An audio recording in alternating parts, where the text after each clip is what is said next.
Ladies and gentlemen, boys and girls, dying time is here. That's right, we're talking about Final Destination Bloodline on Kill by Kill.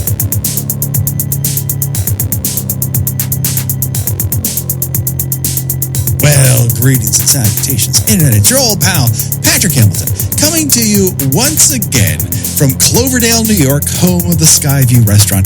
This is the Kill by Kill podcast, where we are dedicated to celebrating the least discussed component of any horror film, the characters. And of course, we're going to discuss all the gory details of this year's Final Destination Bloodlines in the hopes that a restaurant victim's untimely end is just the beginning of the jokes we might make at their expense. As always, there's only one person I trust to hang on for dear life as my wedding ring strips my finger like a fucking glove, and I recoil inside of my own guts like my balls when I go into a lake that's too cold.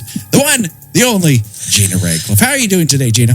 You know, I'm a little tired because I've spent my entire day, the day after I watched this movie, looking for and getting rid of every single penny in my house. I don't want to be around those things. Those are more cursed than the monkey playing cymbals. Sure. I don't want them. I don't want to be near them. This does bring up an idea that I do want to get to, because I think this is a significant shift in multiple ways for the Final Destination franchise on the whole. And I want to say up front, for those who have not seen it yet, at least from me, and I'll ask Gina next, this is a complete recommend. How about you? Oh, yeah. I would say that this is probably the one I've enjoyed the most so far. And I'm going to make a controversial statement as to, actually, it's a theory. Okay, I'd love to hear. As to why it is better than the other ones. Okay. And I will say that it is the same reason why Saw X is the best of the Saw movies. And I'm gonna tell you a little something about what makes a movie interesting and compelling. I'm gonna lean in close. Okay, you ready? I'm here. It's when it has a plot. Oh my God! Get the fuck out of here! I know. I know. This might be the most upside down thing, out of pocket, crazy pants things I've ever said. But it turns out that a movie is more interesting when it has a plot. Okay. I agree with you on the whole. And that being said, what I think makes this the most successful of all the Final Destination sequels, and that's without qualification, is that, as you say, there is a plot, but it's also a plot connected to people who care about one another in a very genuine and understandable way. Now, one of the hallmarks of the Final Destination franchise, over the course of its years, is that it's this random group of people, a select number of high school students, or people who kind of know one another or don't know one another at all. We've had variations of workplace friends, or even just people you work with. So we've had variations of the same random group of people this entire time. And this elevates it by making these people connected to one another beyond mere friendship. They are related to one another. They are not chosen family. They are I won't say genuine as if I've got a knockdown found family, but they're connected to one another by blood. They're related. As such, their interpersonal dynamics with one another don't have to be fully explained. They kind of explain it as you go. It's a lot of shorthand. So we can dedicate a lot of time to something we really enjoy in the Final Destination franchise. That is watching death approach from afar, from numerous sources, and being surprised when it occurs because it's a variation on the thing we did not see coming. And as such, it just frees up the movie to be more involved in what you'll want to see, and you're more involved because you care more about these people because they care about each other. Yeah, I think that this, looks like what it's trying to do isn't always successful. Like that, there are certain aspects of this plot that don't make a lot of sense. How dare you? But you know what? It's fine. I mean, I don't really come into horror to have everything neatly tied up in a bow.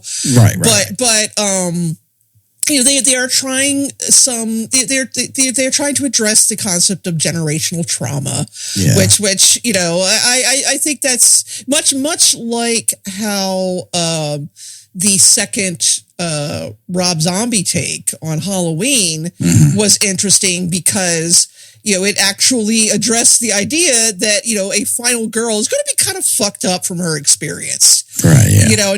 Not just wisecracking about like, oh, you're back for more, huh? That even when you are quote unquote safe from the encroaching danger, it is difficult to get back to a normal life. Yeah. So you can, and here it's addressed that, as it turns out, being super pathologically, psychotically overprotective of your children can ultimately end up doing far more harm than good. And we don't just view it, I think, through one lens on that subject. We actually see several approaches to how people try to parent in a different manner than they were parented.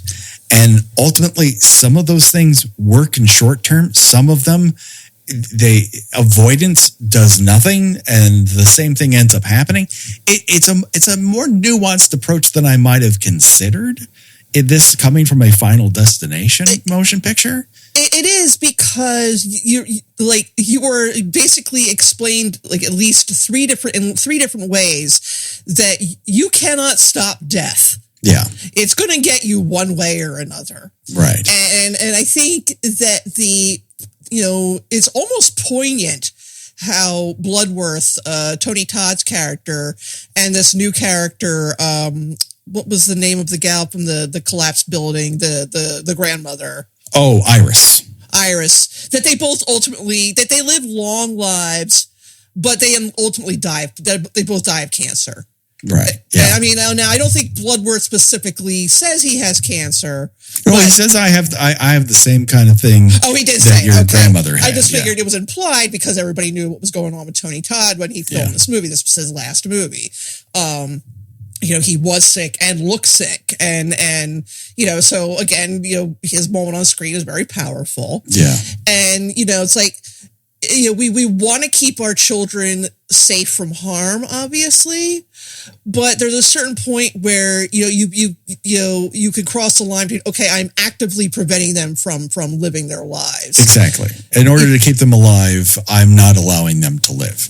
Right. Which, in some respects, was you had parents who had a different approach. My parents were definitely actively working to make sure nothing bad happened to me. And spoiler alert, folks, it happened anyways. Now, I won't say it wasn't because they weren't trying. It's just that, like a Jurassic Park dinosaur, life found a way to fuck me up just as well as it would anyone else. That being said, it came from a place of love, and at a certain point, they just had too many children to keep up that level of vigilance. Pardon me. So I get a lot of this, and I also think there's an element to it that has to do with the whole film is kind of examining the idea of unentangling yourself from your family and attempting to grow past them, because at a certain point, you have to. You have to be your own person in order to operate as an adult in the world and be somewhat self-reliant. And it doesn't mean you don't care about them, but it is a process that the vast majority of people do go through. And so to add that to the idea of death being on everyone's doorstep and this group of people that you were trying to not leave behind, but see if you could do it on your own for a little while to prove it to yourself, as Stephanie does in this film, it is like a miniature version of that. It's very thought out. And I think you get thought out when you have this much time in between sequels. Right. Right. I think I don't know if this is going to be the last one. I doubt it because because this was also the most successful one, at least at a box office level. And I think it was also the most well-reviewed one too. So I think it caught people by surprise in a lot of different ways, and it certainly did me because, and we talked about it both on air and off. I was not impressed by that teaser, and when you watch the movie, you're like, oh, I get it. They're trying not to Abigail themselves. They're trying to not give away the whole thing by giving away a little tidbit that in the long run of the movie has very little to do with the plot and is actually, in fact, not a spoiler. And its existence justifies the shock that that person's still alive. Right. It's a fake out, basically. It's a fake out. And in the context of the movie, it really, really works. In context of marketing, I can't say I was a fan of it as a marketing professional, but that being said, it does kind of work, and it must have jazzed up enough people because this did very, very well at the box office. It's still in theaters all these months later. You know, it's hanging on by its fingernails, but it's there. And I saw it with a crowd that it was the last showing of the night. I kind of snuck in because Becky was doing something else and Ollie had done his schoolwork for the day. And I was like, can I sneak in and pay $8 in the second run theater to see it? And the place was packed. Now, I was having more fun than everyone else in the movie theater, Gina. And these were people who had decided on Final Destination Bloodlines probably because they had heard good things, but were not hardcore fans because they had not shown up the first weekend. They were people who were falling into this because they had heard good things and they're like, hey, it's 9:30, why not?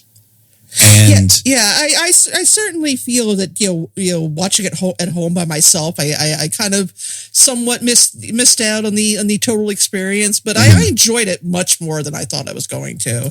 That's the thing. I just had, and I don't think it's lowered the expectations because I've now watched it 3 times.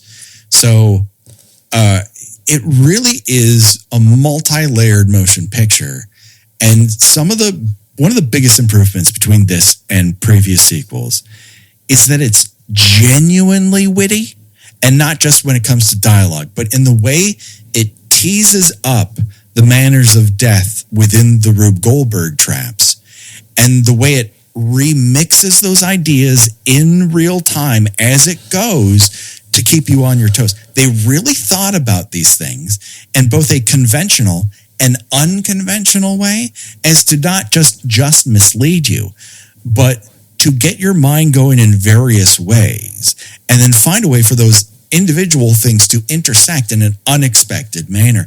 And that takes time and that takes talent. Yeah, the kills in this are a really fascinating combination of incredibly stupid. Yeah. And absolutely horrifying at the same time. Yes, in a way that I genuinely appreciate, because while the monkey doesn't go through the level of Rube Goldberg level machinations, it's still trying to come at things in this very unexpected way because death is just unexpected. And in there's a rueful, mournful life, what are you going to do about it comedy. And in here, it's just a little bit more playful because it's a little bit more, it's not quite as darkly sardonic as the monkey.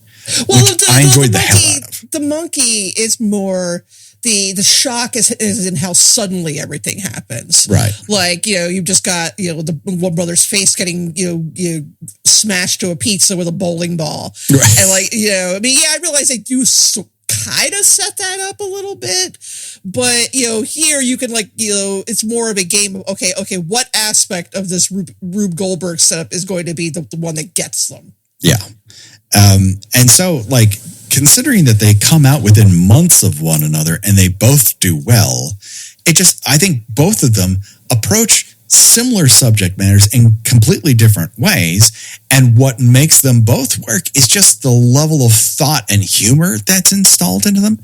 And so I went into depth of like, well, how did this really come about? So first off, you have the story credit. That's before screenplay. The story credit goes to Guy Busick, who was part of the radio silence sort of setup on the writer side because he's involved in Scream 5, Scream 6, Abigail, and Ready or Not.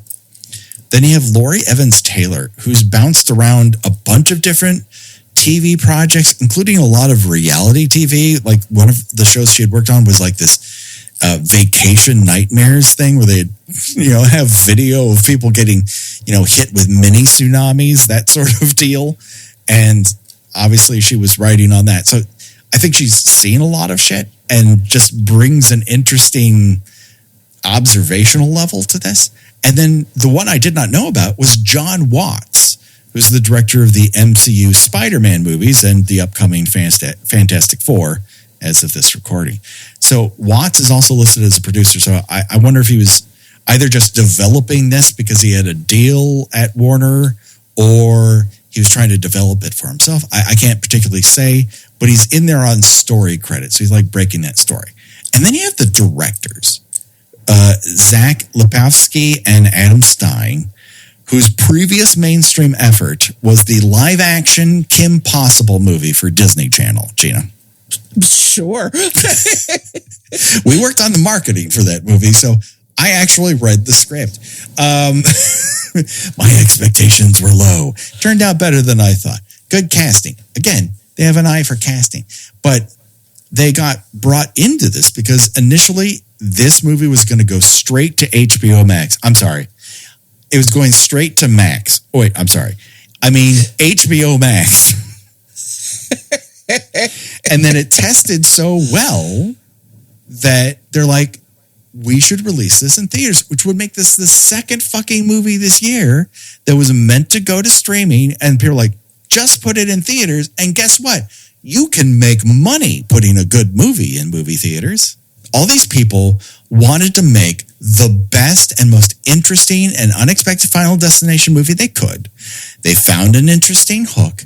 They found a way to curve it into the lore, although they changed some things about lore, and the sort of timeline of the franchise, and say, oh, it isn't just about Flight 180. It goes all the way back to this one incident. And that, to me, shows that if you give people a little time to get the script right, it turns out you make a better movie that way. So, like, we can assume that everybody from the first movie on has been related in some way to someone that was in this tower. Who was supposed to die in this collapse. Okay. Interesting. Yes. I didn't even think about that, to be honest with you. That is the main timeline thing that Stephanie finds that Iris has put together. And as a result of that, you're like, okay, it doesn't really work. No, like I said, it's definitely one of those, it's definitely a plot where if you think about it for more than about 35 seconds, you're like, hey, wait a minute, that doesn't make any sense. Right. Like, exactly. I'm still, I've only watched it the one time. I watched it yesterday. I am still not entirely clear on how Iris, who is Stephanie's grandmother, is somehow able to sort of project her feelings about this onto her to the point that Stephanie is starting to have dreams about this building collapsing when she does not even know before this point that Iris exists. That is a very good observation of this movie, and it is completely true. But it also brings up the question. This entire franchise is built around Death's design. You don't fuck with Death's design because if you do, things get messy. There are ways you can avoid it in the meantime, but Death always finds a way. So if Death is a constant that can't be countermanded, that entity's design is so rock solid that even when disrupted, the sort of reverberations, the aftershocks of these avoidances of that design cause grislier accidents. My question to you is, what is causing the premonitions? And I think that is the element that has never been explored in this. Right. Like why is like Devon Sawa's character like the one who gets this premonition? Exactly. And is this, and is there, is this franchise trying to say something overall about, why in certain situations we should trust our instincts and remove ourselves from a situation? And it completely goes back to that initial X-Files pitch of taking the premonition phenomenon and exploring both halves of it. If you see this thing coming, well, lots of us have flashes of trusting our gut. Sometimes we listen, sometimes we don't. What would happen if that one time you did, you were right? And what would everyone else's reaction to that be? And then you add the horror movie onto it. And I feel like the one element here that I don't want explained to me, I would like it explored, because people don't really explain why death is doing this. They simply, they give a thesis, their thesis of why this is happening. That's the problem, unfortunately, with Tony Todd passing away, and because Bloodworth has been the information guy up to this point. Now they're going to keep making these and continue having a scene where someone reaches out to a person who has some spiritual knowledge of this. They're going to have to pretty much come with a contrived explanation as to why, oh wait, it turns out there's another person who knows how this works. Or Bloodworth had a child is another one. Right, but if Bloodworth dies of cancer, then that child is now in danger of imminent danger of dying. Unless Bloodworth did something to have that skip his offspring. Like kill someone, for instance. Kill somebody. Are you as shocked as I am that in what is it, 6 movies now? 7 movies? Mm-hmm. That no one has taken that route? Yes. Well, that is another. Gina, we're going to have to edit this episode, because that is my pitch. Is you have somebody who got the lesson from Bloodworth, right, and was given the option. We've seen what has happened when. And there's one thing that he doesn't mention, which is to give birth and create a life. But all these people had families, so that's out. That theory is completely decimated at this point. So yes, is there one of these branches where someone did start taking lives to avoid their progeny's deaths, and for that to boomerang back around in a completely different, unexpected way? Is a pitch I have.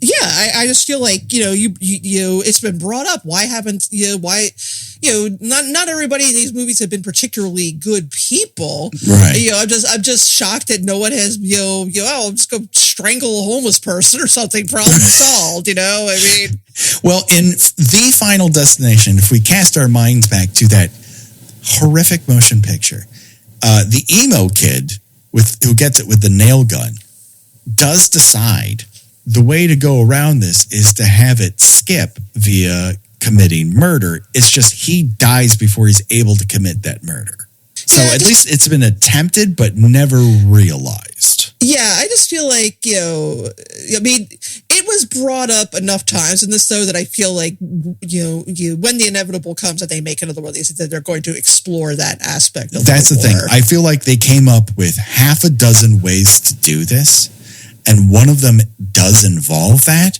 They just haven't gotten to it yet. Because if you combined an actual slasher movie with this paranormal slasher movie, you might be cooking with gas, baby. Of course, it all depends on how you do it. And if they keep up with this crew at least coming up with those concepts, you got a better chance. Because this really demonstrates a level of skill that I found refreshing and really made me more involved in the action. Yeah, no, I had a very good time. I mean, I was shocked that these characters were all generally likable. You know, I mean, I was rooting for them to make it, even though I knew none of them would. Yeah. Because you know, except Stephanie's poor nice dad, who you know gets to just you know deal with like losing his entire family. Eddie Murphy and Pete Davidson's worst day on the job is your best night in. The Pickup brings the action, hilarious laughs, and it's streaming now on Prime Video. Eddie Murphy and Pete Davidson star as Russell and Travis, two armored truck drivers thrown into absolute madness after what was supposed to be a routine cash run. They're ambushed by a gang of criminals led by Zoe, played flawlessly by Keke Palmer. And from there, it's nothing but twists, trouble, and top-tier chemistry. Directed by Tim Story, The Pickup serves action, laughs, and the kind of mess you'll want to rewind.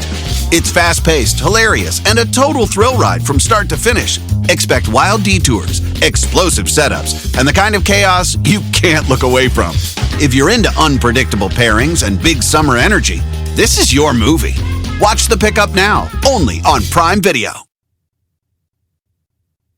In one go, is allowed to just take a walk when things get really rough. It's just like, listen, your mom left. I can't handle this. I'm leaving, but I promise I am coming back. No one mentions this when it happens, but it's entirely crazy that they're a family that had their mom walk out on them, and when they're facing this life and death situation, he's like, I'm going for a walk. And no one calls him on it. Okay. Bring him back for a psychological drama about survivor's guilt. Yes. I mean, that's the other, like, what I think really that first one has a lot of survivor's guilt woven into it, but it's so teen slasher constructed that it's so glossed over. You don't really get to it. And the parents are such non-entities in it. It has that very 90s you've been abandoned flavor.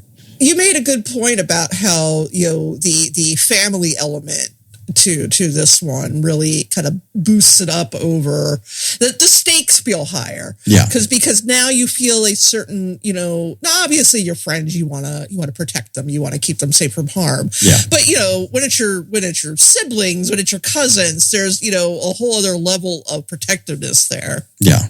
Because you've grown up with them. They're pseudo siblings. They're an interwoven family who's been through multiple generations of traumatic behavior, and they want to stick closer to one another for stability, and they want to be there for one another. These are all very, very good things. And as a result of it, as it begins to play out, you see their reactions to these deaths and how they do sometimes feel like they want to flee from one another.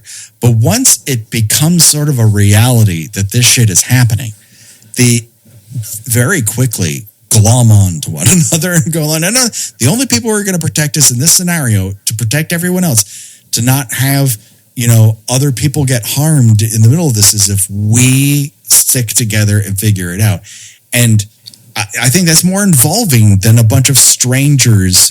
And you know, and they do a little bit of the squabbling thing, but after a while they stop that. You know, whereas, you know, in the early movies it's you squabbling right down to the very end. Yes. And I think some of that comes from the fact that although we're going out of order here, that Stephanie approaches this with a STEM mindset. And obviously, at first she's annoyed and disquieted by the nightmares, and then she's very reticent when it comes to when Iris lays out her claims of what she believes is happening. She's shocked when Iris calls her own death, and it happens before her very eyes, and we get a return of Final Destination 3's blood cockeyed to the face. Yeah, we discussed this online, but you still got the CGI is still heavy in this. Like they don't spend a lot of time you focusing on the deaths, which is good because they're very CGI'd. Yeah. But still nicely gruesome. But they've woven in some practical stuff along the way that I think is more than you get in most. Because the arm that Stephanie pulls out from the garbage truck, or the MRI death, that initial wheelchair death, Gina. Yes. Okay. I am unsurprised that is now the fan favorite kill in the whole franchise. The thing is, like, it is half practical, because that's a very easy magic trick. One of the reasons we started this is that magic trick of someone pulling the top half of somebody and fake legs underneath them to fold them in half. I have seen behind the scenes shots of that, and it was pretty fun, pretty amusing. And as such, like, the other half of it is there is a generation who grew up with Final Destination stuff who are very used to that level of CGI, trickery. And so as this is the sixth movie, like, I'm not expecting a John Carpenter's The Thing level of verisimilitude when it comes to special effects here. I would say they're trying their hardest. I would say that the CGI that works the least is in the opening on top of the Skyview restaurant. They're trying so many lens flares to just like, this is not happening against the CGI, a green screen. Please believe us. We tried everything, and it just never looks fantastic. It's okay. It can be painterly. It's Final Destination. Anyways, getting back to Stephanie.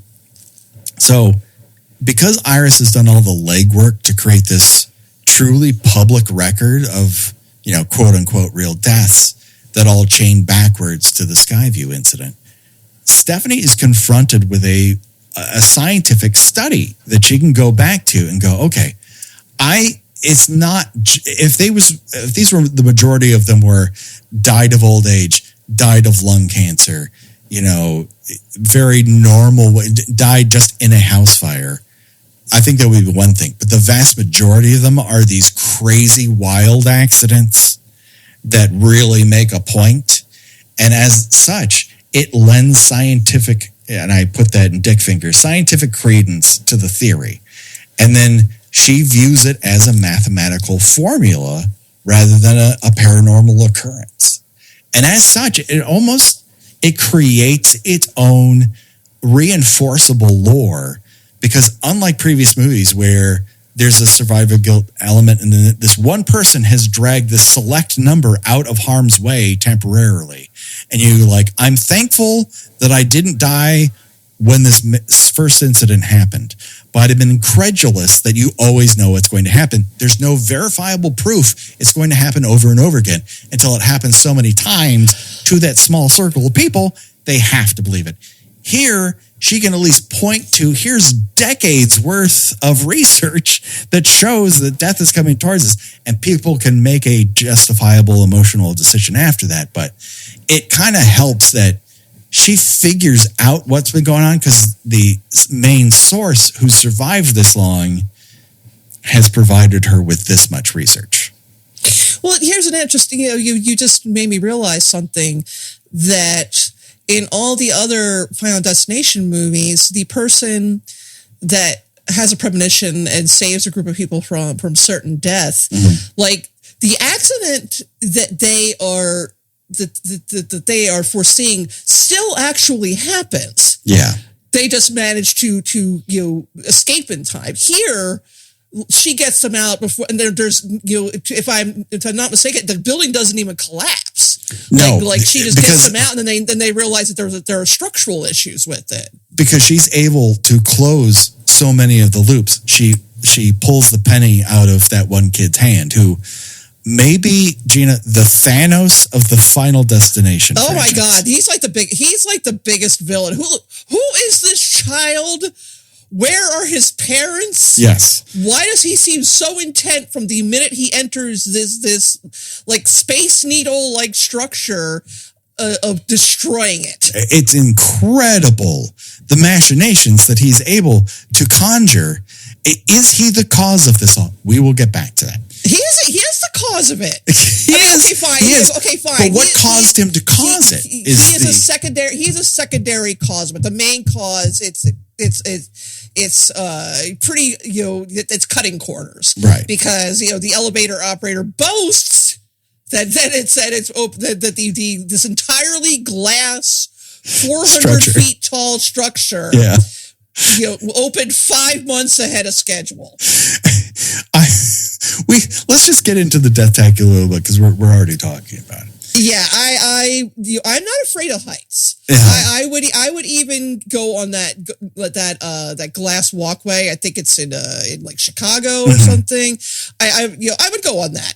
There's no way in hell I'm going to the top of this building. I don't care what special occasion it is. And dancing and jumping up and down on this glass fucking floor? Who was planning for this? Like, if the heights do get to me, but I've been in these structures over and over again. I was just in Japan a year ago in one of these structures with glass floors.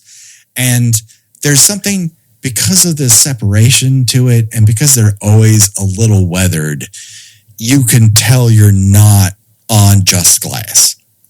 But here, there's no fucking way in a million years you could get me to do the frug on this fucking dance floor. Fuck that noise. I mean, if I walk into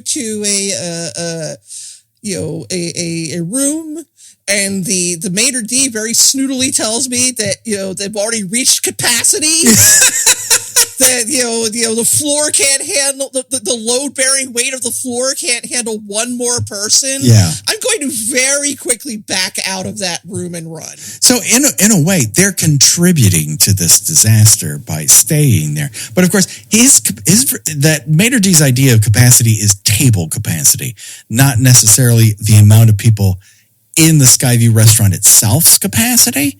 That said, no one is counting either. So the fuck.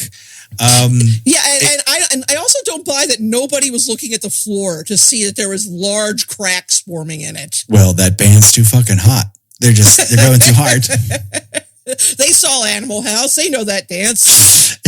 Well, it's 1969. They've lived Animal House. This is a moment of time which this is harkening back to their own college experience. Oh, fuck it, no. Anyways, there's one thing I want to note before we get into the whole of the Deathtacular sequence in itself, is that every movie should be pulling this Alien 3 opening credits symphonic movement, where they give the opening production cards fanfare and then have it go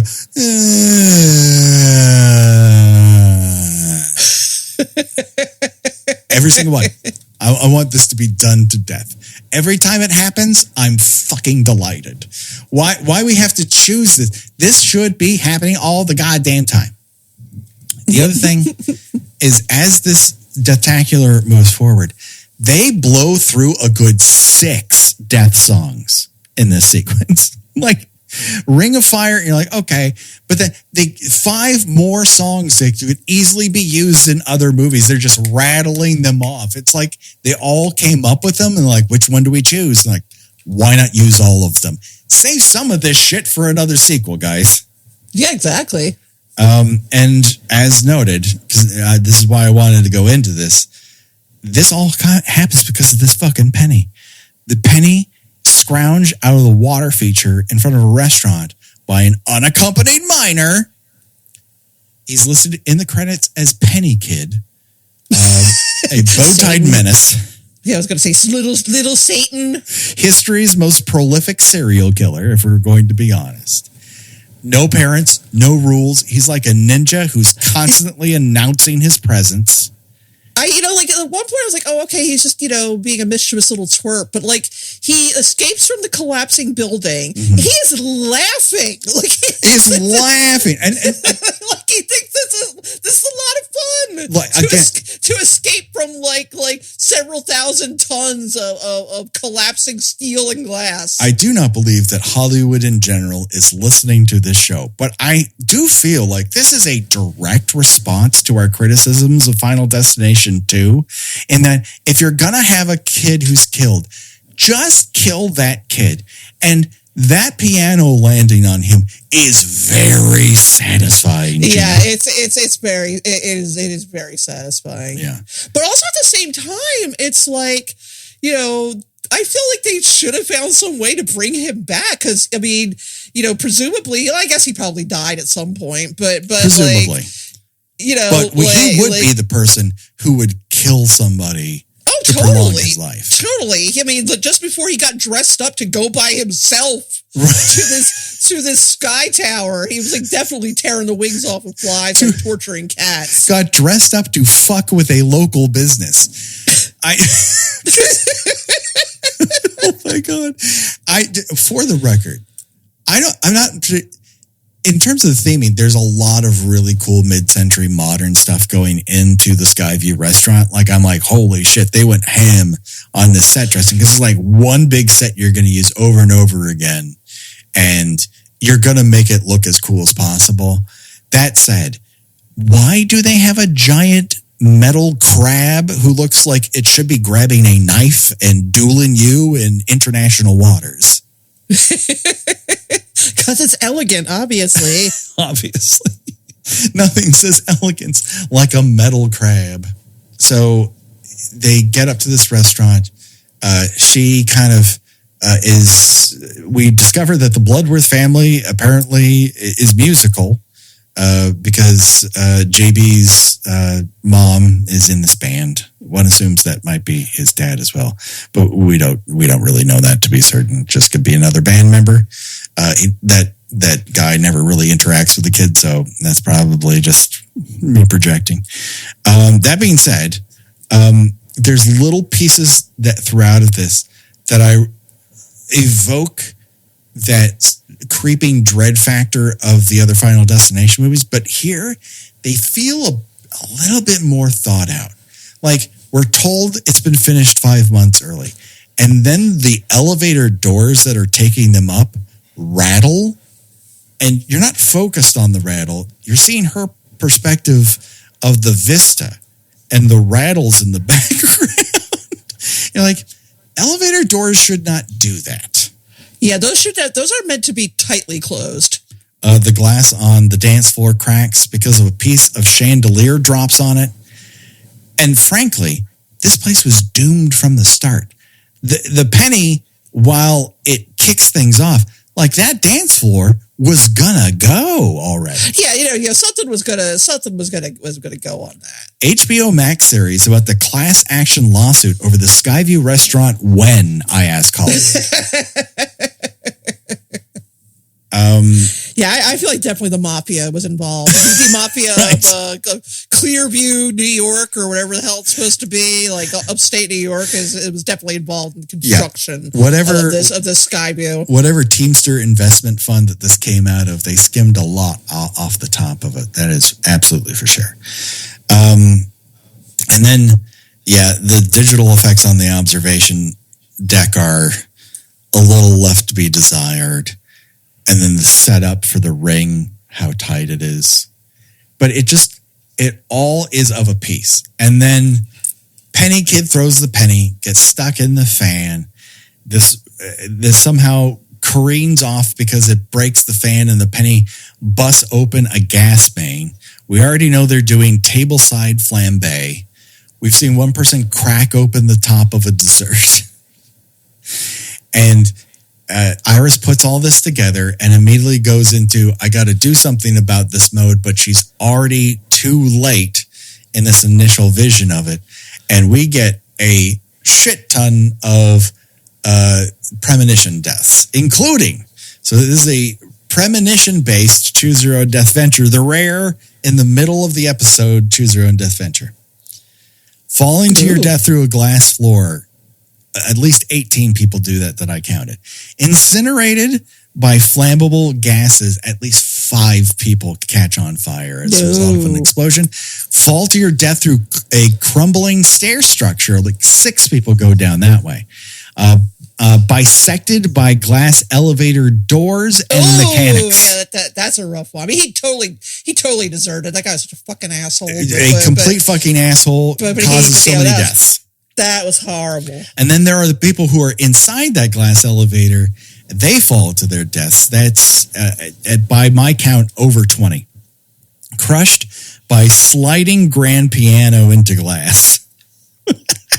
And that also, she gets an ankle injury or a broken leg before that happens. That's real rough to watch. But the suspense of what's going to be the thing that pushes it over the ledge and that grand piano, the penny falling on the grand piano, there's a level of wit to this that I really, really enjoy. And it just makes it that much more satisfying when it's not just 1, 2, 3 dead. The pool death when that guy gets his butt sucked out, right?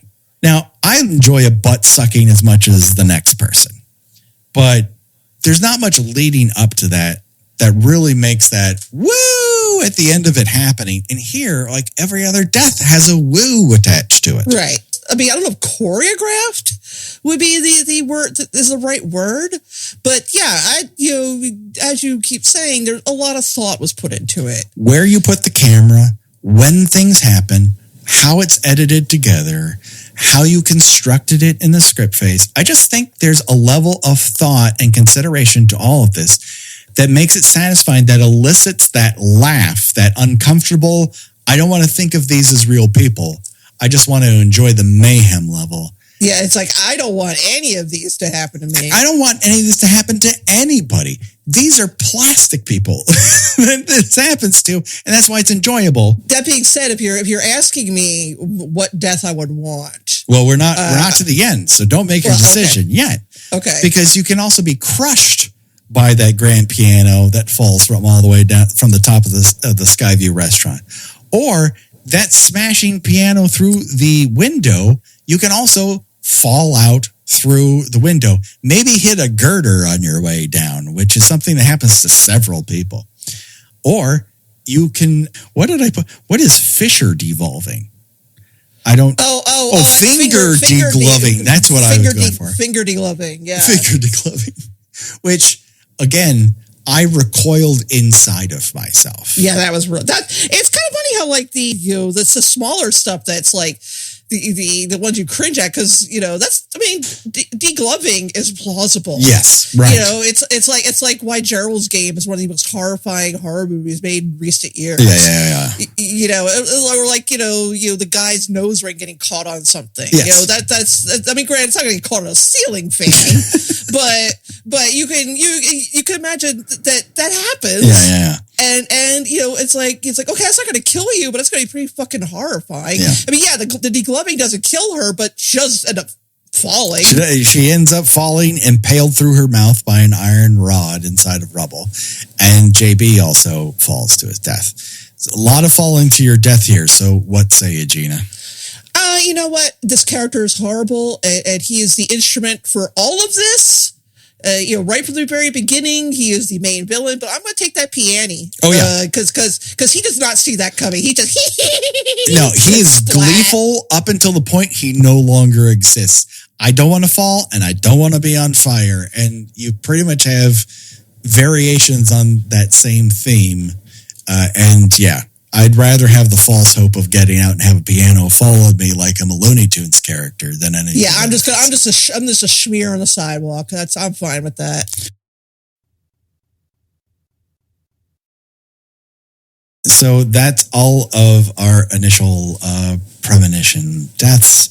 So one thing before we get into the characters proper, because we've pretty much talked about the lore shift in terms of what this all means. I think we covered that. But one thing this is more personal.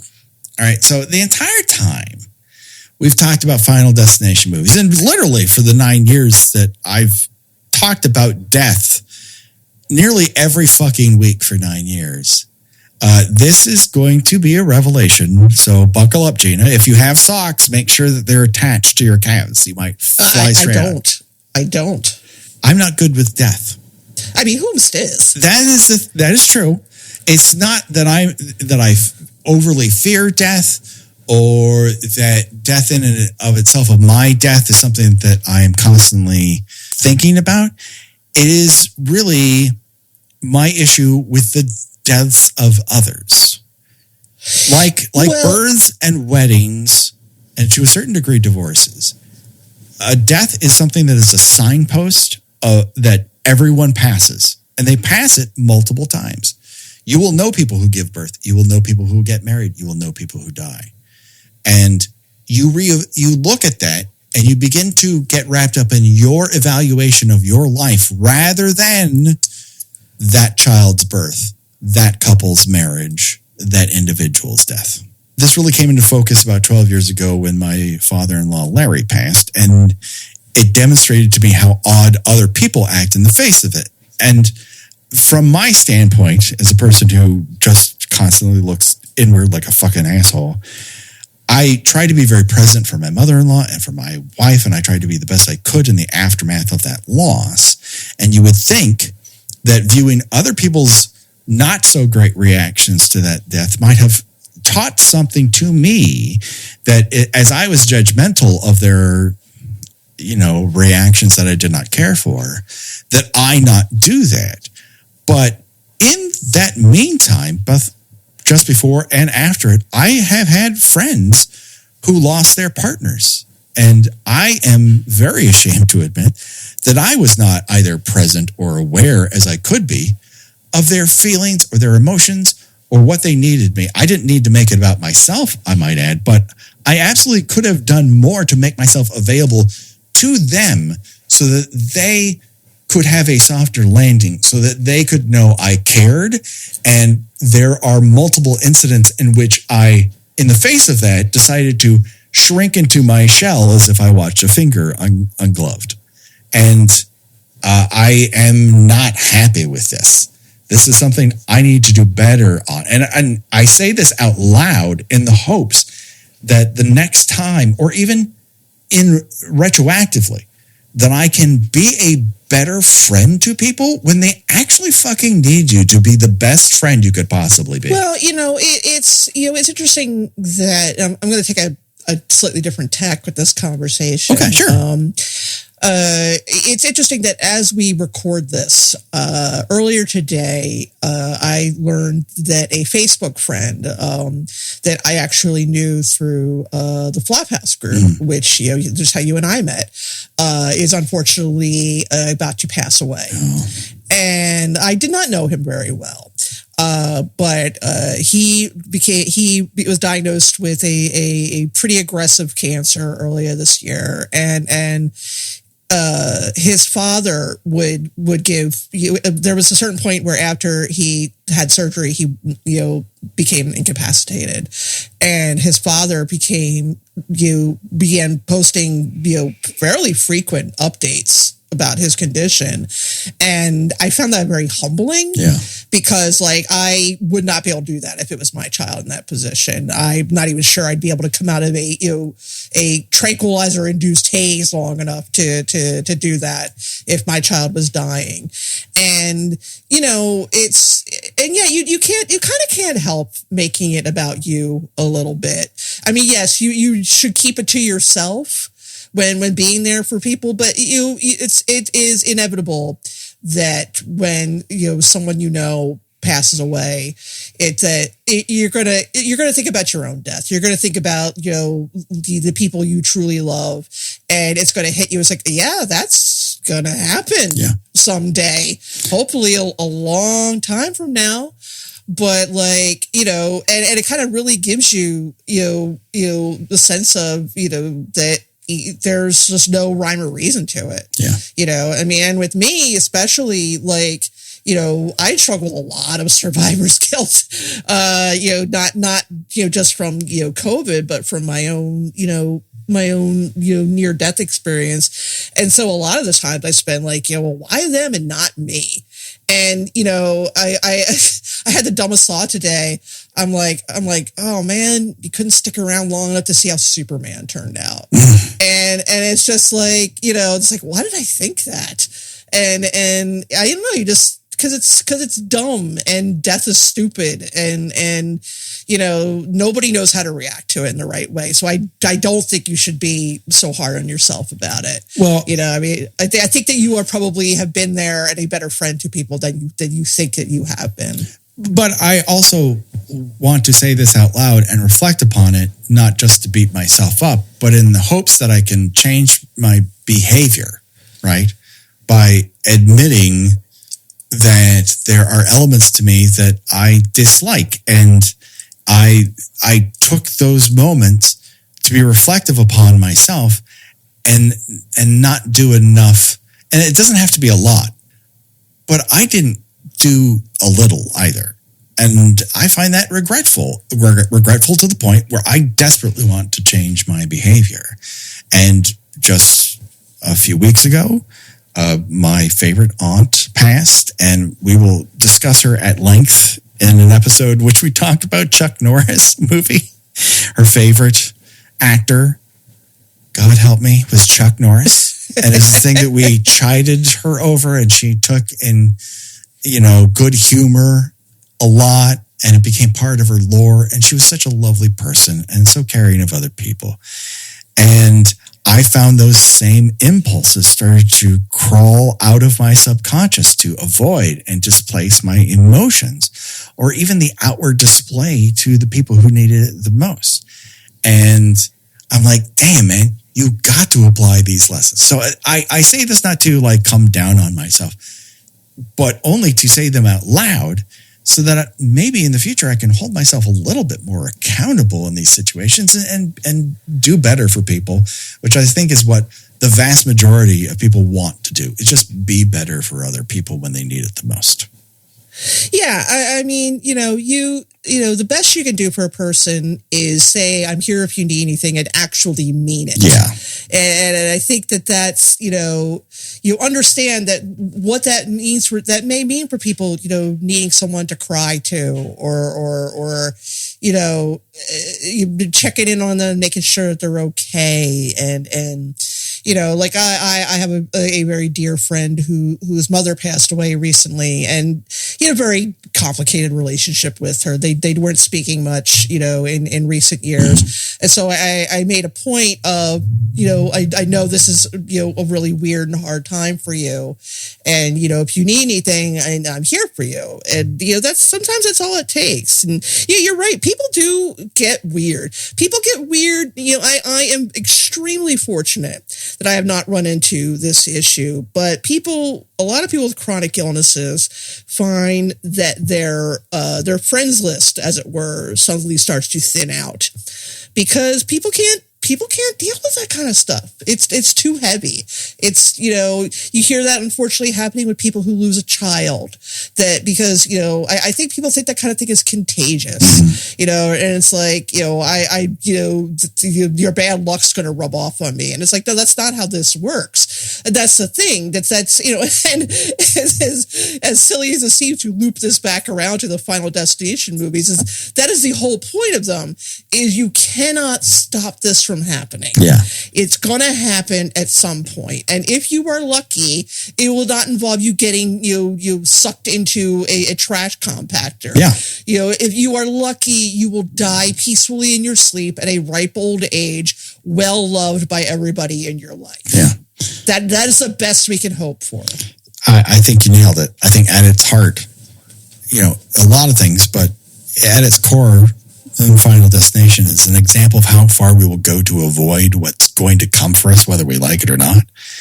And we will dream up any routine, any diet, any set of rules to avoid death, and they're all going to fail. I would love it if and when again inevitably they make another one of these. I would love it if they had a character who was obviously a riff on that guy, that millionaire who was injecting himself with his teenage son's blood. Oh yes. They've got to put somebody like that in one of these my God, these days. What a good idea. Absolutely. Because he's the serial killer. He would now see someone like that is definitely going to have no problem killing people to stave off death. You got if we're going to do this, you got to think about like how what the loophole is going to be that he still gets it in the end. Yes. Oh, what a good idea. Yeah. It's just, there's hidden depths to this dumb franchise. Make it David Desmalchian. You got $1 billion picture. Oh, make it now. Take my money, please. So let's get into the characters a little bit, since we are a horror character podcast. And sometimes we do this along the way. Sometimes we make a special point of it. But I do want to get into these characters. I do believe they are well drawn. Iris is their initial premonition person. One would say that she is survivor number one of all of this. And this actually, technically, she's survivor number two. Bloodworth JB would be number one. There's almost no daylight between justified paranoia and unjustified paranoia. And nothing quite illustrates it more than this. Iris is essentially living the longer version of what Devon Sawa was trying to do in Final Destination 1, where you're just like, isolate yourself so that nothing bad can happen to you. And she ends up in this Hobbit's castle with all these sharpened wood poles pointed out as if she's attempting to give death a splinter. I'm not... I assume she's warding off people since they are the wild card when it comes to these accidental deaths. I mean, we see that a whole bunch. Yeah, but I'm not quite sure how keeping yourself, locked in your house will save you from death. Particularly when, a lot of the stuff that happens these days is just some random shit in your house goes haywire. Yes. Again, that's also proven out in the very first movie. So it's interesting that she is somehow devised a way. I think she's taken away a lot of the technology, a lot of the elements that could easily cause accidents and death, and she's always focused on it. She's not really focused on anything else. So she's too hyper aware of it, which obviously makes her appear crazy because what she's attempting to do is in fact crazy. Right. Iris's house is the closest we will ever get to a Final Destination Saw crossover. And now that's something I kind of want. We've talked about Saw again. Like, they are this close to one another. All you need to do is just cross the paths a little, please. But she dies via weather vane.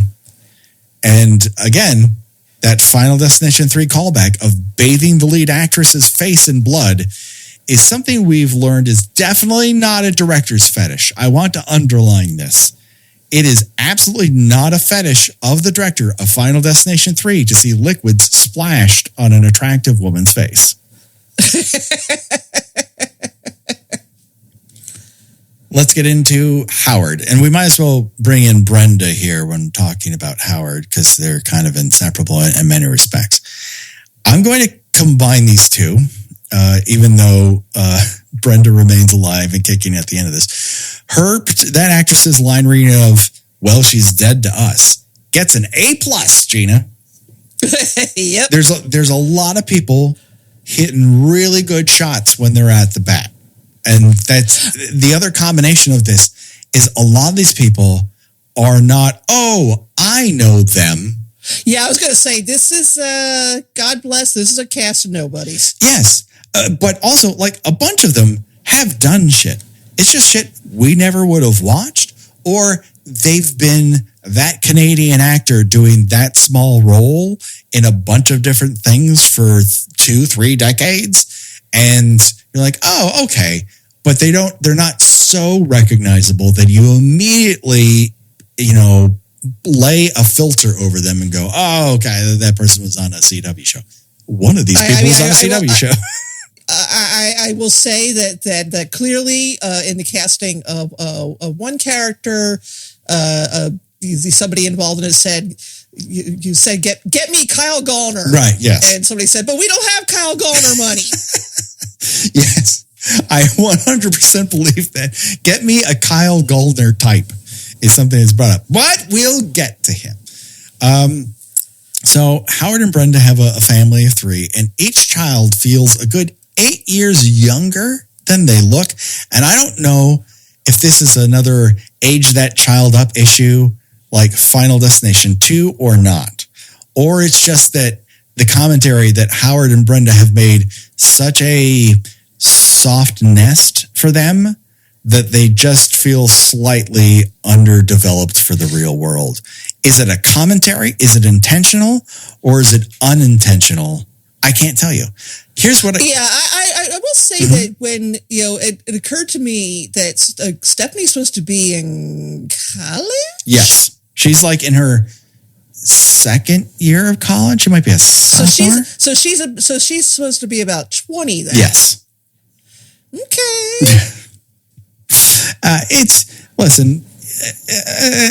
We obviously want the majority of this cast to be over 18 for work hours and everything. It's not a very sexualized movie in a lot of respects. No, of course not. Not at all. Yeah. Not at all. It's just at the same time, yeah, you're right. Like everybody seemed just a little too old for their characters. Just a skosh. Again, I like all of these performances. There's none of these performances that I'm like, thumbs down. I actually think they're very good in these roles. But when something is so fantastical, I'm not sure.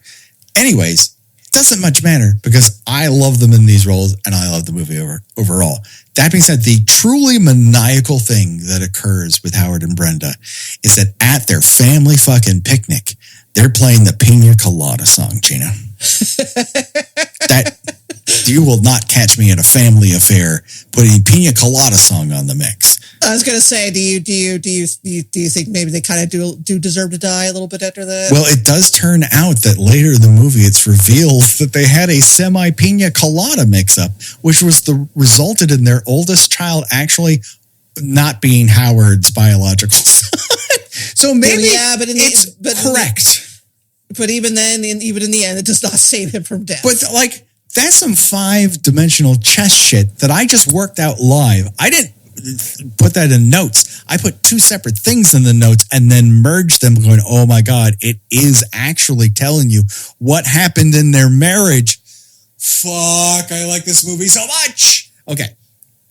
That's it. There's a lot of good work seeding elements of death in this backyard and remixing them on the fly to avoid knowing exactly how they'll come into play. So in previous movies, we've seen a lot of 1 + 2 + 3 equals death, particularly in The Final Destination, in 5, and in the later scenes of 2. There's not a lot of there's false starts, and then something very obvious happens, and it's an instantaneous death. Here, they remix those 2 ideas on the fly. And what I like about this particular backyard setup is it is character-based. Howard, like most parents, has decided that the solution to his bad childhood is to do everything the opposite of the way his bad parent did.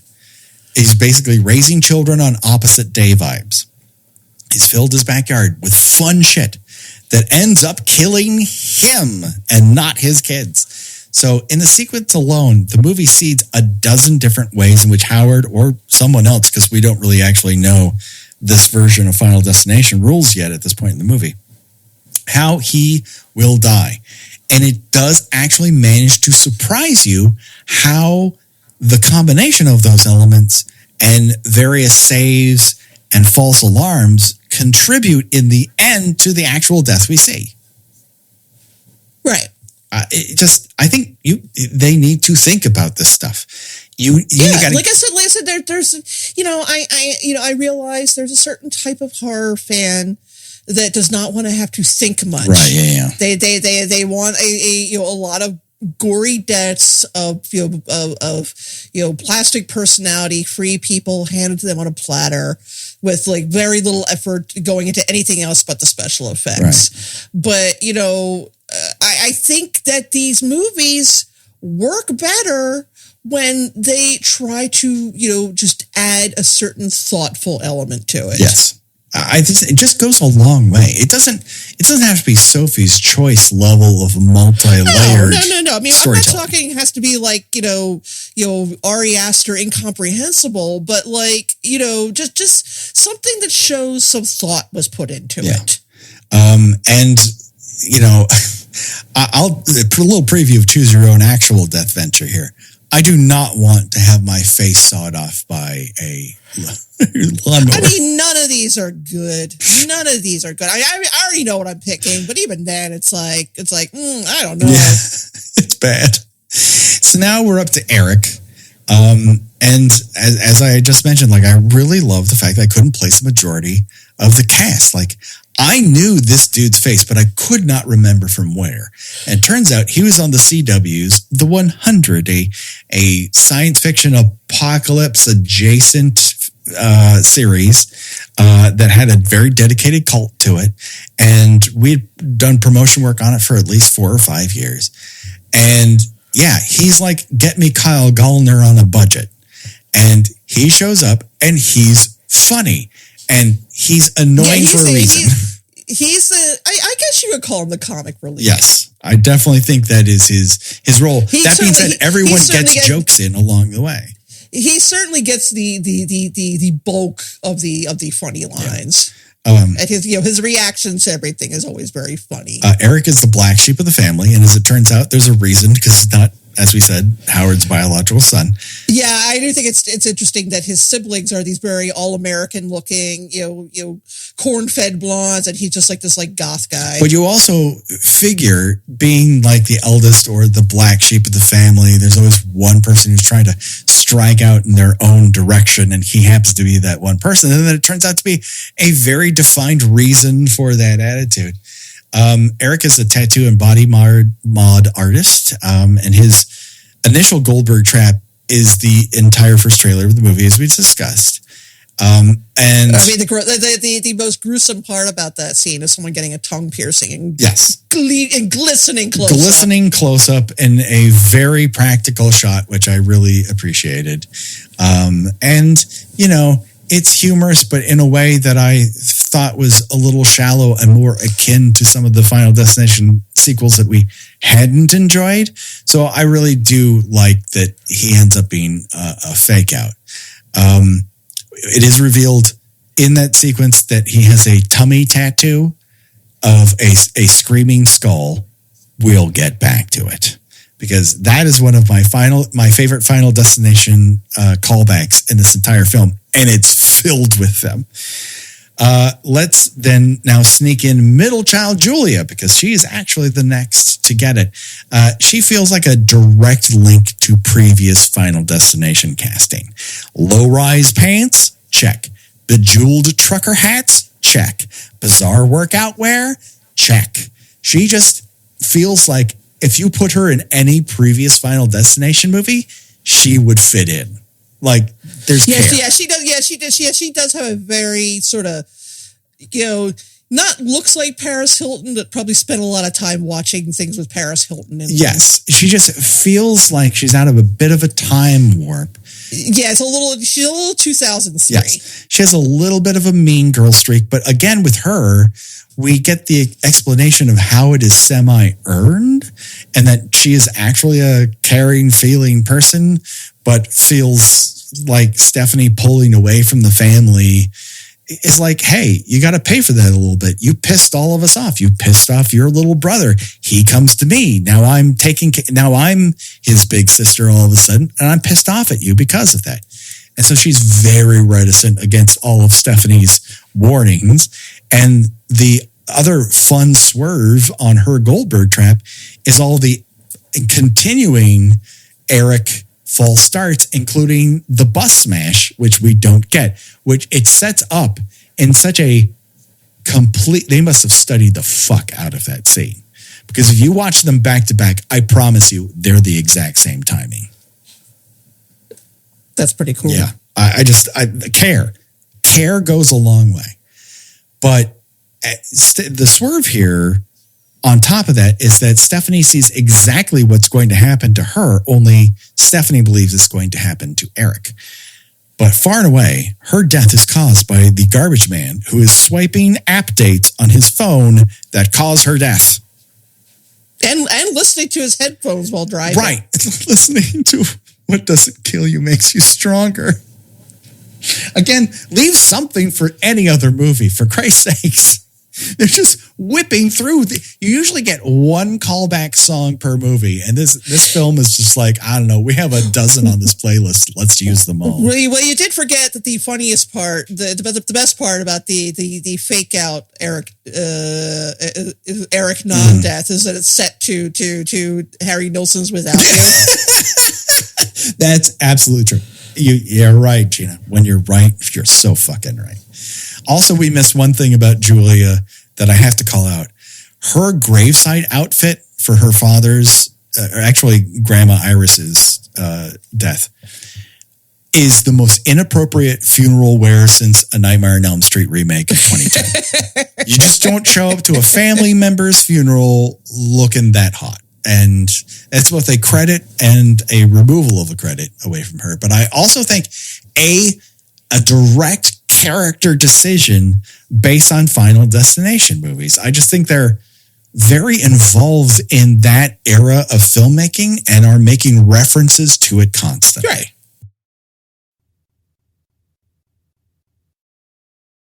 So, yeah, and here's my side note. The concept of dying to avoid death is explored at length in Final Destination 2. Kimberly also drowns and is revived. We don't see her die on screen, but this would posit that she would die after that kid who explodes via grill, right?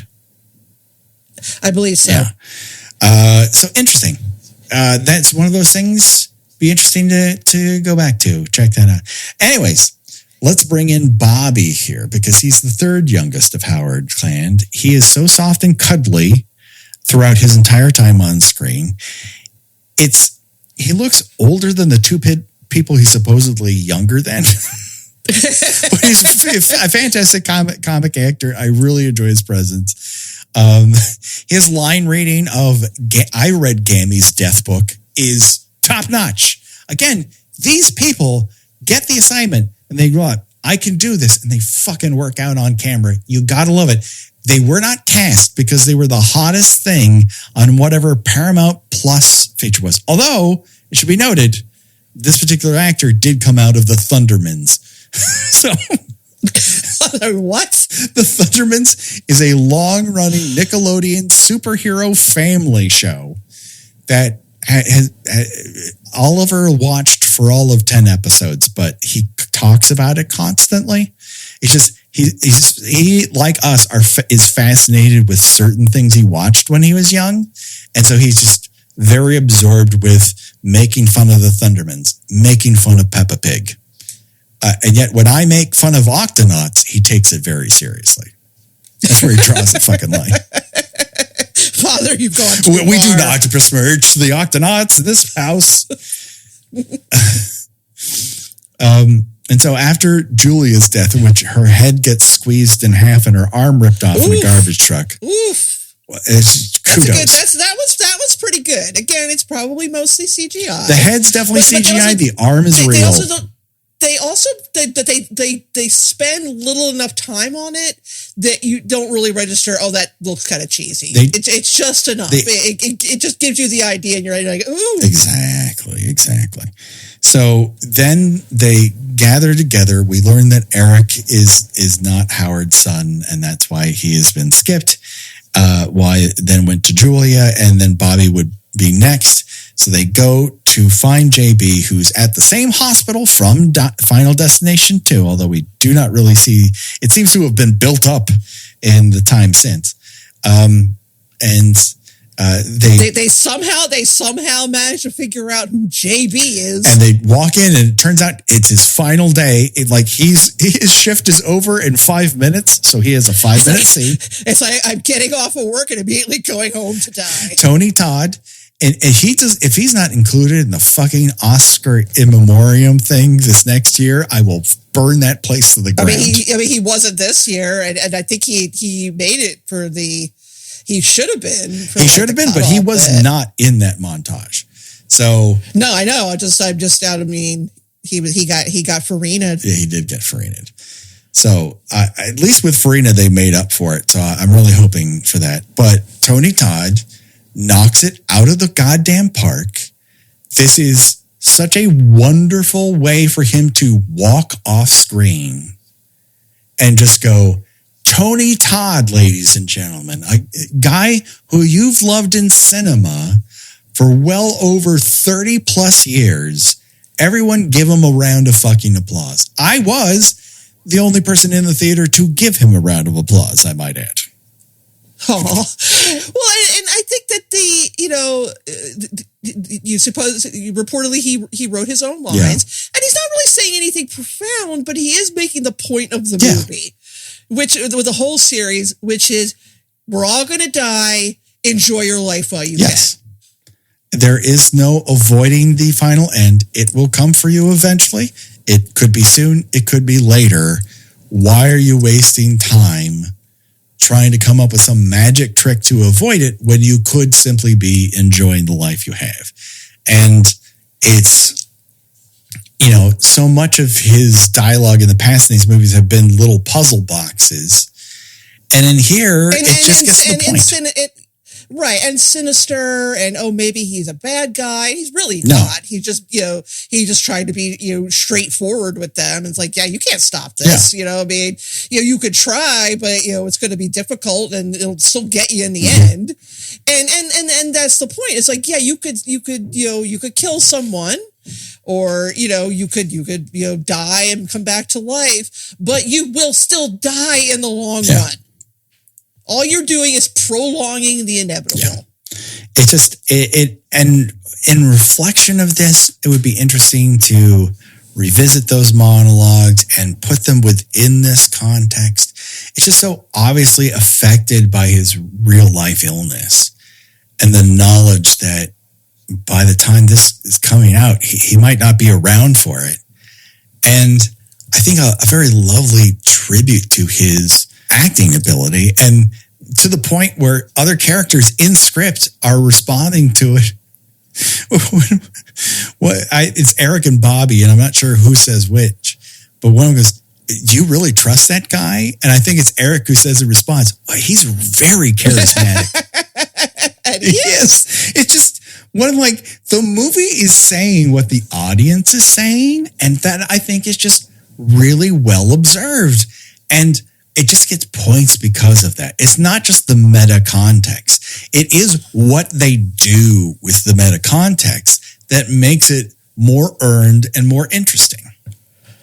Right. And you got the sense, of, is Bloodworth immortal? Is he like is he a supernatural? Is he the personification of death? Is he death? It's like, no, he's just a guy. He's just a guy who's seen a lot of it. Yeah, he's just a guy who you escaped death as a child, and has been living in its shadow ever since. He can die too, as it turns out. Wow. If nothing else, the good news is this movie isn't just a fantastic vehicle for a Tony Todd monologue. It's a fantastic, that is the cherry on top of what is a very satisfying sundae. And so you're getting all of the mixes of the confections on top of it. So it's everything you want and more. And that's kind of what you want out of any of these sequels. And what we've praised, and Saw X is another great example of that, where you just, you mine it for a little bit of emotional depth. You attach it to something that you can conceivably care about. And then all of a sudden it means a little bit more, and you can get more out of it as a result. It's really nice to see. Anywho, Eric is going to monitor Bobby having an allergic reaction to nuts, something that the movie has been seeding throughout. He's going to take him to the ER after he flatlines and hopefully stop death in his tracks, as Bloodworth has denoted is a possibility, which in the past has really only resulted in it skipping a person and going to the next person and then coming back, right? Yeah. Right. So what are you going to do? I'm not expecting rule following. We've examined this. When I brought up the whole Tarantino rules thing online a couple times, people have always shot back like, he's a bad person. I'm like, I'm not talking about Quentin Tarantino, the individual. I'm talking about his argument against It Follows. He made the argument, and I'm responding to it. If he's using the original Nightmare on Elm Street as an example, that's a bad example. It doesn't follow its own rules either. That's it. That's all. Anywho, the setup for this one is one of the more convoluted, but I believe the payoff is so good, it actually justifies every step it goes through, whether or not it's seating the snack machine. Those coils inside the snack machine are not tension bearing. they're just shaped that way. Again, I'm not coming to Final Destination for, plausible physics. That's not really something I'm looking for here. I just want to say it out loud because it's stupid. But they get trapped in. Yeah, I think is this the longest setup? I feel like it is. Yeah, it's definitely and I think part of it is because it's setting up not one but two deaths. So you're kind of getting the setup time for each person's death in addition to the others. So it's elongating it by two, but you get two at the end. So ultimately, it sets up a lot of things and pays them off. But they die by MRI machine malfunction magnetism, which is something that's been toyed with in other movies. And this does so much better than any of them that all those other films should be erased. Or maybe we pile them in a big pile and put them in the desert like unsold editions of E.T. the Extraterrestrial Atari game. Put them in a big pile and burn them like in Nazi Germany. Well, I do enjoy that it is simply an exaggeration of the risks one takes if one has to get an MRI. Yes. Because what does the M in MRI stand for? It stands for magnetic. Mm-hmm. So you are not supposed to be going in there with body piercings. You're not supposed to go in there with a pacemaker. I've heard differing things on tattoos. I mean, I think that, you kind of, I don't think the risk for a tattoo is what's big pulling, as people think it is. What's pulling on him are his piercings. I know what's pulling him is his piercings. Yes. No, I know. I'm saying in general. Yeah. Like everybody's heard the rumors about the dangers of an MRI machine. Yeah. Why, you have to go through, they have to make sure you don't have any stray piercings. If you have pins in your knee or anything, that they have to be because it's a very powerfully magnetic machine. Yeah. So yeah, it is a slightly exaggerated take on the realities of an MRI. Yeah.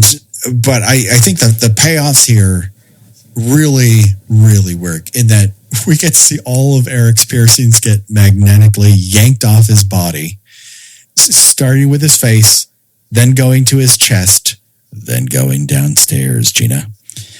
So Prince Albert I mean, if you ever needed a reason to be talked out of getting your dick pierced, here we go. I mean, maybe it could get ripped out by a rogue MRI machine. Yeah. That also feels very 90s, but then again, I'm not tied into the TikTok isn't feeding me piercing stuff. Yeah, I don't know if the young folks are still getting their genitals pierced. It seems to be do it in places people can see. Seems to be where we've gone to. If you have a genital pierced, let us know. We'd love to hear all the ins and outs. Boom.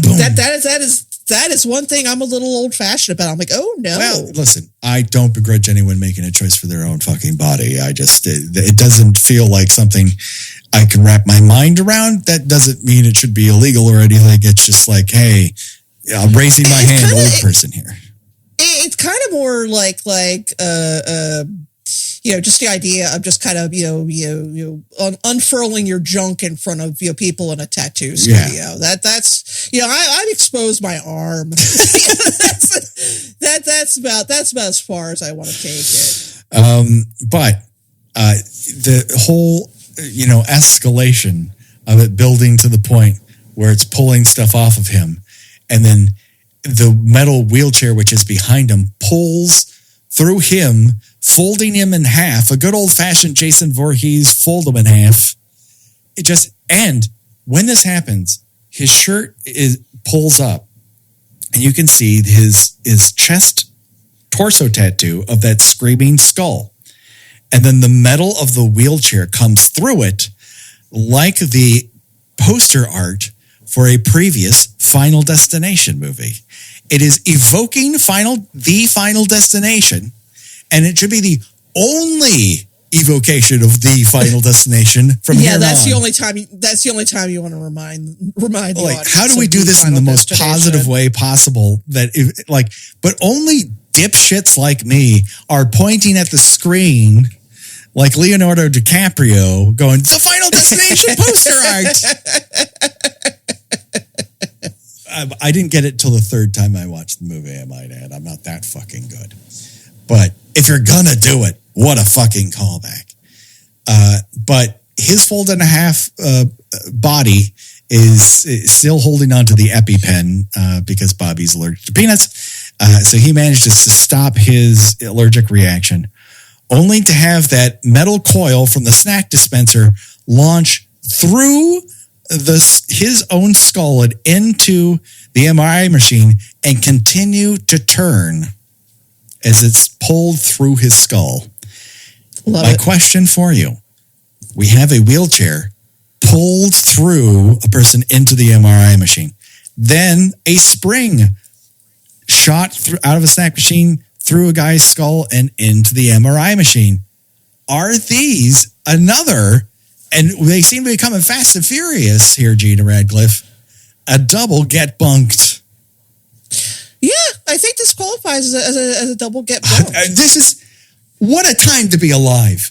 I didn't plan this, Gina, but the fact that we've had double get bunks in 3 movies we've covered in this year alone is fucking insane. And all in season 6. That's just nuts. It's a golden era. And golden era, as they call it on the Lonely Island and Seth Meyers podcast. So there goes Bobby. And I'll just say for the record, Paco must live. His tiny turtle must live. Great actor. I mean, he's all right. He's all right. I hope so. We see him at the end snacking on a piece of fruit. I just want that tiny turtle to live forever. Brenda will probably take exquisite care of him because he's all she has left of her family. Exactly. Then we have Darlene. She's the mom who moved away when Stephanie was 10 years old because she began to think of all the ways that her children could die, could not control it. And so she took the remove yourself route from to not becoming her mom. And guess what? It didn't work. It just skipped a fucking generation. The timing of her saying, I'll stay alive for as long as I can, and immediately getting smushed by an electrical pole is yet another highlight of the film. That's just timing. That has nothing to do with the wit of what happens. I don't believe that death is particularly like, oh my God, the thought put into it. It's all about the timing on that one. Yes. And then you have our main protagonist, Stephanie, as we do not have a final girl, really, with the exception of Final Destination 2. And her brother. Yes. Charlie's yes, Charlie is her brother.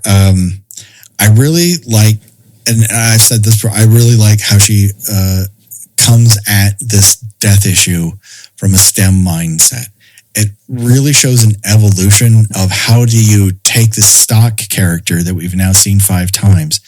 How do you do this differently in a way that isn't just circumstantial? And I really feel like they worked overtime to make her a more in control character than some that we've seen in the past. Yeah. Caitlin Santa Juana I've never seen her before.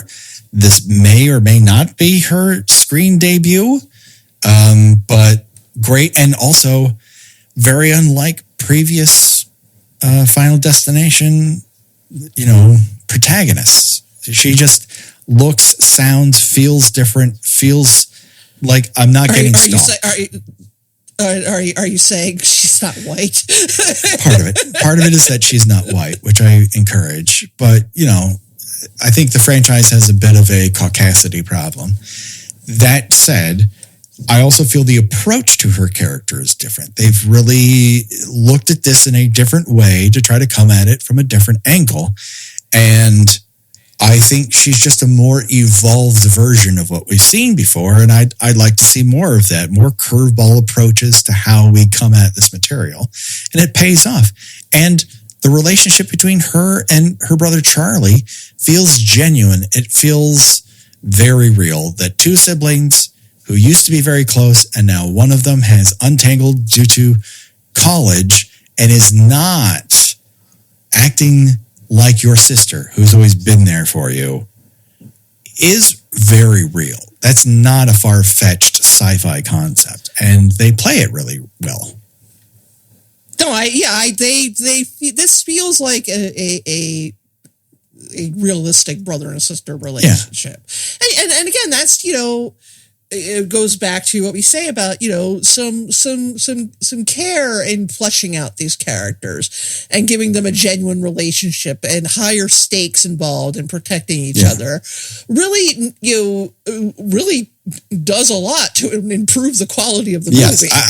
I feel like they were cast because they were the best performers for these roles, and that goes across the board, and it just helps elevate the entire material along the way. I don't like, we've definitely had our fun talking about some of the performers who have been in these movies and how both weird they were from a character on the page and perform standpoint.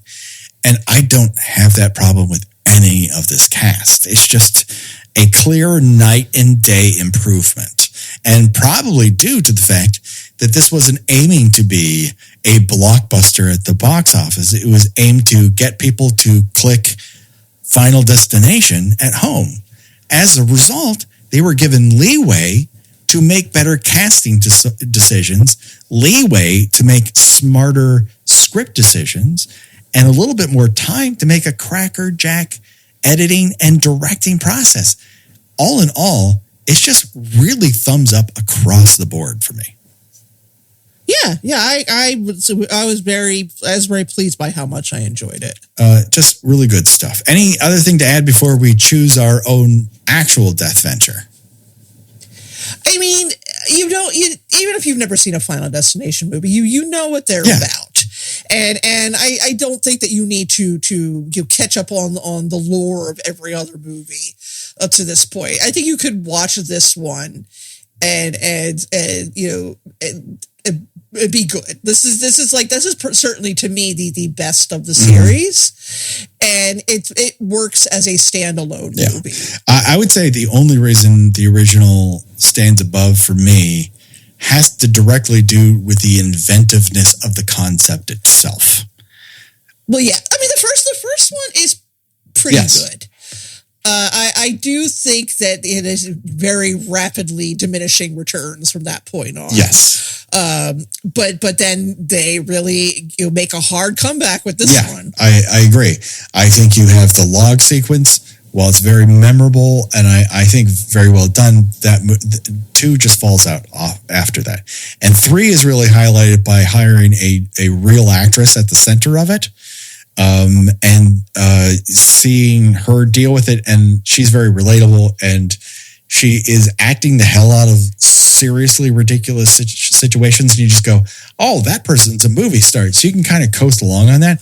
But the movie in and of itself has highs and lows, and so it's that 4th one is Garbaggio, a complete fucking and utter disappointment from stem to stern. Yeah, it doesn't even have good kills because they're so badly. The CGI in it is unforgivable. And they don't bother to name characters. That's how bad it is.